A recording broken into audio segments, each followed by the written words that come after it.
Welcome to Padma's video. இன்னைக்கு நம்ம veg மசால் தான் பார்க்க போறோம். இது வந்து சப்பாத்தி, பூரி, அப்புறம் pulao, variety rice, even idli dosa கூட தொட்டுக்கலாம். ரொம்ப டேஸ்டா இருக்கும், சத்துள்ளதும் கூட.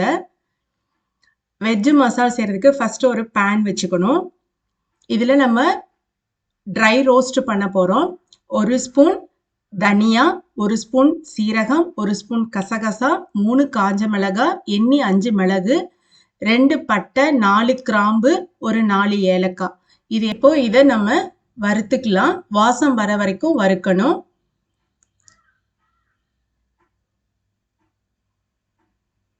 இதோட துருவின தேங்காய் ஒரு 3 ஸ்பூன் சேர்த்துக்கலாம். இதையும் சேர்த்து நல்லா ஃப்ரை பண்ணணும்.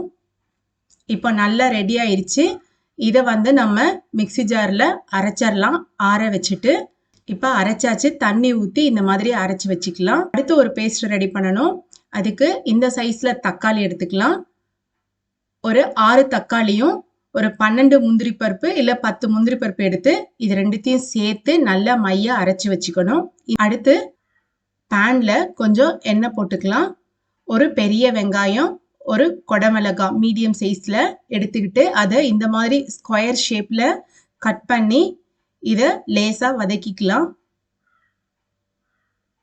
ரொம்ப அப்படியே வதங்கணும்னு அவசியம் இல்லை, கொஞ்ச நேரம் வதக்கினா போதும். கலர் சேஞ்ச் ஆயிடுச்சு. இப்போ எடுத்துடலாம். அடுத்து அதே பேனில் கொஞ்சம் எண்ணெய் போட்டுக்கலாம். காய்கறியை வதக்கணும். உருளைக்கிழங்கு, கேரட், பீன்ஸ், பட்டாணி நான் எடுத்திருக்கேன். நீங்கள் வந்து காலிஃப்ளவர், பீட்ரூட், இன்னும் என்ன காய்கறி வேணாலும் எடுத்துக்கலாம். இது எல்லாத்தையும் சேர்த்து கொஞ்சம் வதக்கணும். வேகணும்னு அவசியம் இல்லை, கொஞ்சம் வதக்கிக்கலாம்.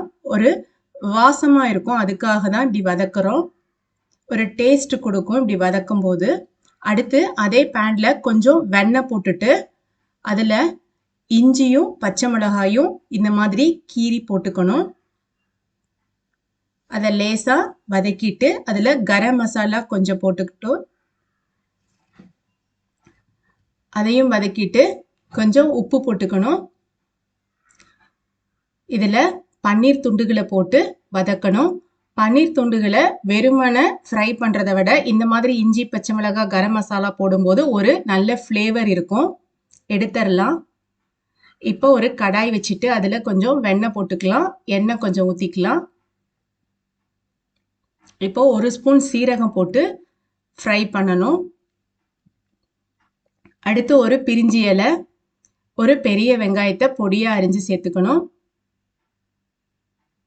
இப்போ இது நல்லா வதங்கினோன்னு பொடியாக அரிஞ்ச பச்சை மிளகாய் நான் போடுறேன்.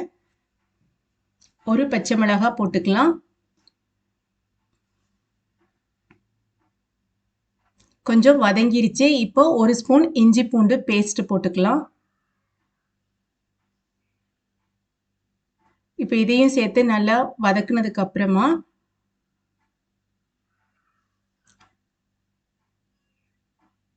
மஞ்சத்தூள், காரத்துக்கு ஏற்ற மாதிரி மிளகாத்தூள் எடுத்துக்கணும்.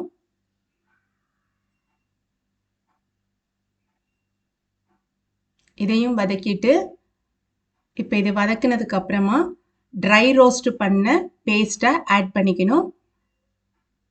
கொஞ்சமாக தண்ணி ஊற்றி கலக்கிக்கலாம். அந்த பேஸ்ட் இருந்த கிண்ணத்தை அதையும் நான் ஊற்றிக்கிறேன். இப்போ இதை நல்லா மிக்ஸ் பண்ணி விட்டுட்டு மூடி வச்சிடணும். இப்போ நல்லா எண்ணெயெல்லாம் தெளிஞ்சு வந்திருக்கு.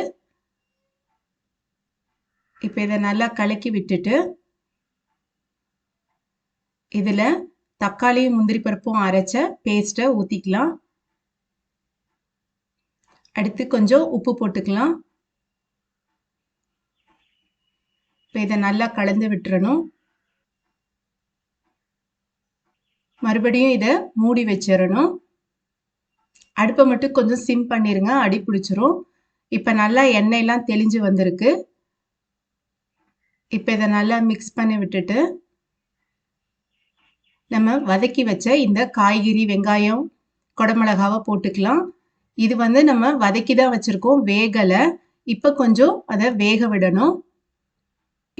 டேஸ்ட் பண்ணிட்டு உப்பு தேவைன்னா போட்டுக்கலாம். கொஞ்சமா தண்ணி சேர்த்துட்டு இந்த காய்கறி வேக விடணும். மூடி வச்சிடலாம். அடுப்பை மட்டும் கொஞ்சம் சிம் பண்ணிருங்க. இப்போ காய்கறிலாம் நல்லா வெந்திருக்கு. இந்த ஸ்டேஜில் நம்ம ஃப்ரை பண்ண பன்னீர் துண்டுகளை போட்டுக்கணும். அடுத்து கரம் மசாலா. இது வந்து வெந்தயக்கீரை உங்ககிட்ட இல்லைன்னா பரவாயில்ல, போட்டால் ஒரு நல்ல ஃப்ளேவர் கொடுக்கும். இப்போ இதை எல்லாத்தையும் நல்லா மிக்ஸ் பண்ணி வச்சுட்டு ஒரு 2 மினிட்ஸ் மூடி வைக்கலாம்.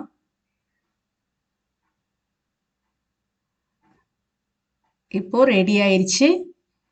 வெஜ் மசால் ரெடி ஆயிடுச்சு. இப்போ ஒரு டேஸ்ட்டுக்காக லெமன் ஜூஸ் ஆட் பண்ணிட்டு ஒரு ½ லெமன் ஆட் பண்ணலாம்.